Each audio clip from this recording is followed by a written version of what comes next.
So, hello everyone. I'm Karina Lutz, a former ECRI member, Environment Council of Rhode Island member. I'm actually a member still, but I used to be, one of the people actually doing things as the vice president of issues. And this is Priscilla de la Cruz. And you once were the issues person, also vice president for issues, and now you're the president. Is that right? That is correct. I started off with it getting more involved with the Environment Council of Rhode Island, maybe well over 5-6 years ago, and took on the VP of Development role, and then transitioned into president-elect, and now president. It's been going on my second year now, I think. I think Huh? it's going by really fast. Seems about right. Yeah. Yeah. I think that when you were voted in at the annual meeting, we were in person. Yes, So we it's were. definitely more than a year. Yes. So, well, thanks for talking with us today. And the main thing is for the people who are reading the two books that have just come out this about 2 years ago, I think at that same annual meeting, actually, when you were elected. And then this is volume 2 of Voices of the Earth, The Future of Our Planet 2. And it's a collection of poems by Rhode Islanders about the environmental movement, environmental issues, just the environment, nature, bunch of really beautiful poems and an amazing array of poets who have sort of come out of the woodwork. I mean, people, I think a lot of us had never heard of, and maybe a lot of people who'd never actually been published before. So it's quite rich and varied, a lot of variety. And it has this listing of all the member groups of your group. So can you tell us about how you work as a coalition and what that means to have member groups? Yeah, definitely. So the Environment Council of Rhode Island, shorthand for ECRI, we're comprised of about 70 organizations, also including individuals. And we represent over 50,000 Rhode Islanders. So the coalition is comprised of like really large organizations. I mean, you have like the Nature Conservancy, you have Save the Bay, Audubon Society of Rhode Island. My organization, my daytime job is with a nonprofit called Green Energy Consumers Alliance. We're also a part of the Environment Council of Rhode Island. And then you have a much smaller organization, land trusts, or other grassroots advocacy groups. So it's really like a wide spread of different types of organizations. Yeah. And we strive to just really like have a balance in terms of how we approach our democratic nature of our coalition in terms of ensuring that, everyone that shows up and is representing either themselves as an individual or their organization, that they're a part of the process and really have a voice in the coalition. Yeah, so even the small beach cleanup groups or a land trust from a town, a tiny little group of 4 volunteers or whatever, can send a representative to the ECRI meetings. Yeah, definitely. We have, oh, go ahead. Presume are online now. They are online. We made the shift like everyone else did around the springtime. And actually we took a month, I wouldn't say off, but we gave ourselves between March and April to just really transition. It was really new and challenging for the Environment Council of Rhode Island, especially for those smaller, organizations that you are describing, Karina, that don't really have or didn't have the know-how of how to navigate like the online tools that we use now, like Zoom. Right. So really like making sure that we were inclusive and that everyone, that was showing up or wanted to show up and didn't have the opportunity before, could do that very easily and seamless. We're really grateful that the Environment Council of Rhode Island is an affiliate of the National Wildlife Federation. So they were able to help us also get going and like getting a Zoom account and then transitioning our committees. Yeah, so the National Wildlife Federation is a nationwide group that has affiliate in different states, and Yes. ECRI is one of the affiliates of the National Wildlife Federation. But you don't work for the NWF. You don't, That's correct. and We're you're just not an only affiliate. about wildlife, That is absolutely right? correct. Yeah, we go, Yeah. so our mission is to protect and enhance the environment, and really for the Environment Council of Rhode Island, it's our local environment, the ocean state.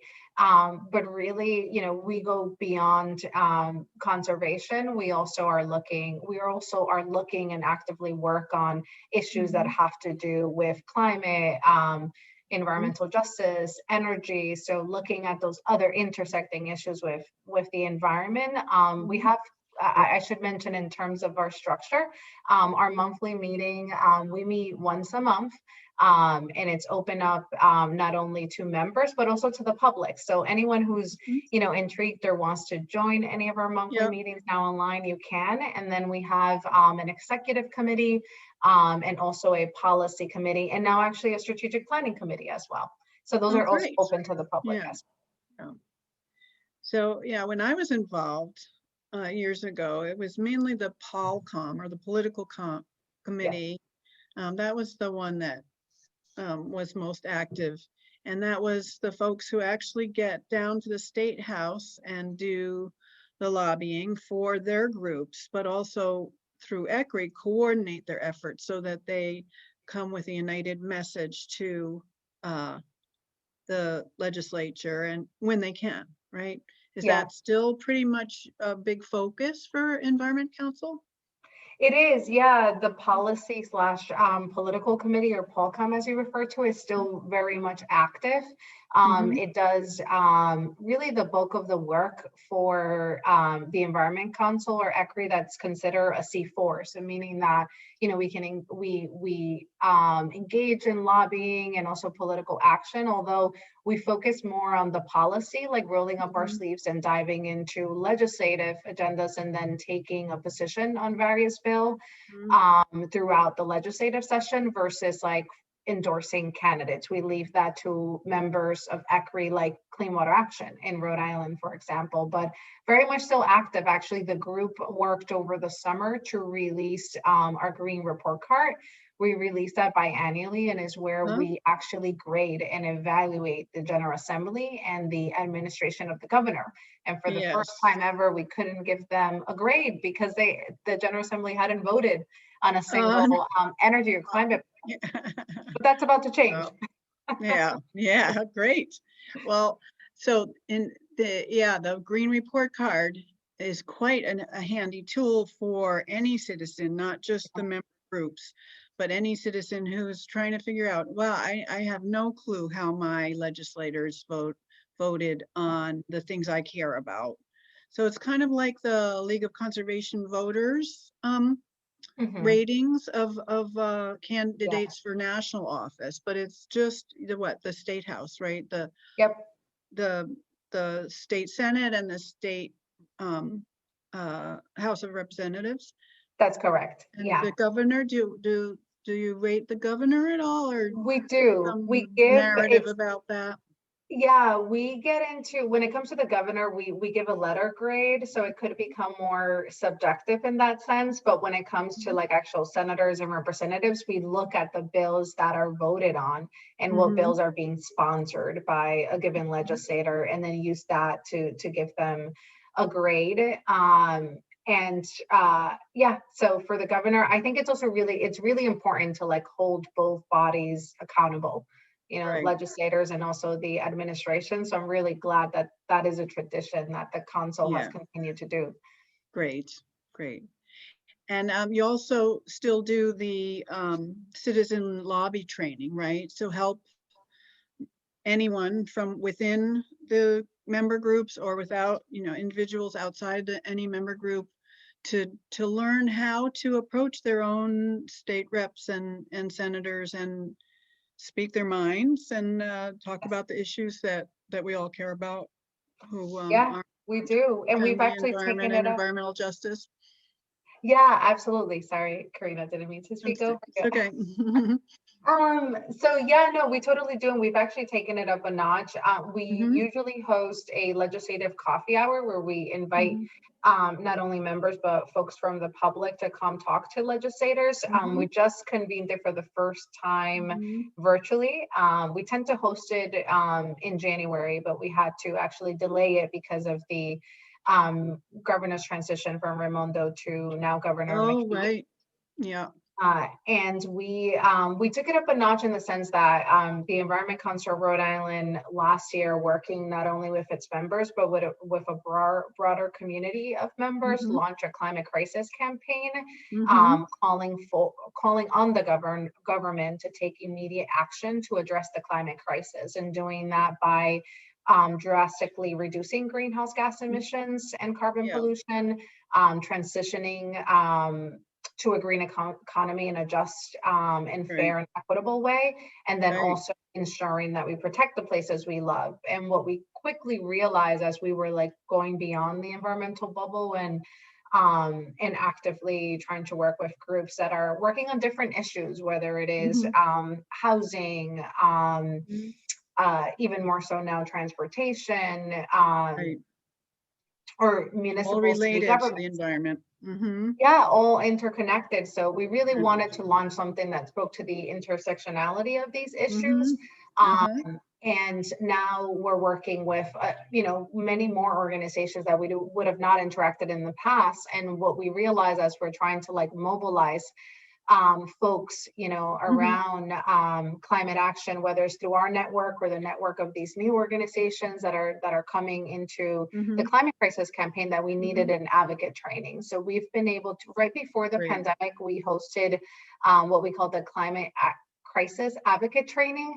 We did one Uh-huh. in person, which was super successful, well over 60 people. Sadly, the pandemic hit, so we had to pause the Mm, in person. But since then, we've hosted at least two virtually. And the most mhm. recent one was last month. And also, we had Yeah. a good number of folks that showed up, 60 or so, and some new faces, which is always the goal. Uh, Wonderful, yeah. yes. And more people of color involved when you're looking at those other issues that are intersectional, as you said, meaning they overlap and there's Mhm. identities that are not one or the other, but both. So like energy efficiency, it's really about making housing more affordable, but it's Yeah. also about making reducing our climate footprint. So when you brought in more of those folks, you got more people of color than the ECRI and the environmental movement in Rhode Island has traditionally really engaged. Yeah, and My to be observation is honest, that. Do you think that's true also? I think we're trying to get there. I think Uh-huh. acknowledging that is slow progress in the sense that we have traditionally not been a diverse movement. So we have to put in a lot of work to gradually get there. And I think Yes. the intent is definitely reaching out and making sure that we figure out how to look at things through an equity Mhm, lens, and that mhm. we can also be inclusive. Right. And Right. that means that we have to take a step back and like look at our practices, and how we Hmm. typically do things, and how can we Yeah. actually move towards being a movement that's not only like centering or working alongside those that have been either alienated, or Hmm. frontline communities of color, Black and Indigenous, that usually are not at the table and part of the Yeah. decision making process. So Yeah. that Yeah. is a lot of work, and I Yes. am I am pleased that like the Environment Council of Rhode Island is committed to doing that. So when Finally. we hope, It's a yeah, long time getting there. Yeah. yeah, So, yeah, and I definitely. think kudos to you and the current folks running the Environment Council for making that a priority. Thank you. I Yeah. thank you for that. I do think it's a long time coming finally. I think back to when I actually first got involved with the Environment Council of Rhode Island, and it's Mhm. when I worked Mhm. for you and with you. Mhm. And, it was a whole new world for me, and Yeah. coming into a space that was primarily, white, led, Yes. and really working to like find my own voice and building up that comfort. And I am pleased that we've put a lot of intention in our executive committee as well, because our executive committee is like the driver of really being able to embed these practices of being equitable and just. And actually one thing that the committee decided was that we needed to actually embark in an equity-based strategic planning process, because we could continue internally, yes. Yep, internally, because we can continue, you know, looking at our initiatives and our events and say like, well, we're reaching out, you know, we're doing outreach, but folks aren't showing up. We're still not a diverse movement. And I think, you know, we're at the place where we really have to like analyze and look at our practices and, you know, are we being anti-racist, and how can we actually ensure that we are doing that going forward? And building the buy-in of, well, we have to envision the new ECRI. We have to figure out how to restructure ourselves. And that's a lot of the work that we're doing. Beautiful. And that is probably something that you could, you know, I can imagine you might end up doing some trainings for member groups, for yourselves internally, and for member groups.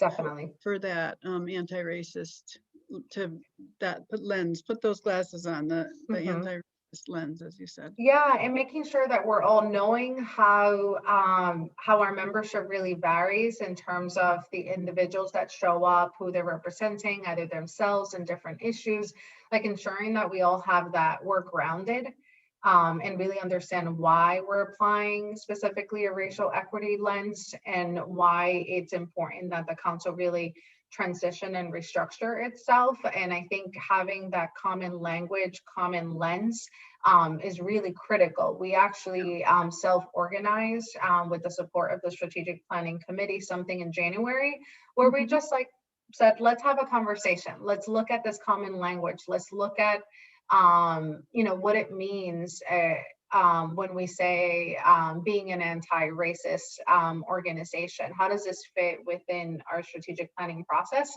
But I'm so excited to say that we were able to secure some seed money from actually National Wildlife Federation to start our strategic planning process and onboard a consultant. That's really going to help us, you know, look at it through that lens. Yeah, someone who really knows how to do that. Well, that will be a transformative for the environmental movement in Rhode Island. And as usual, ECRI's out there in the forefront of that transformation of bringing of inclusiveness, right? Of bringing everybody in and raising up the whole.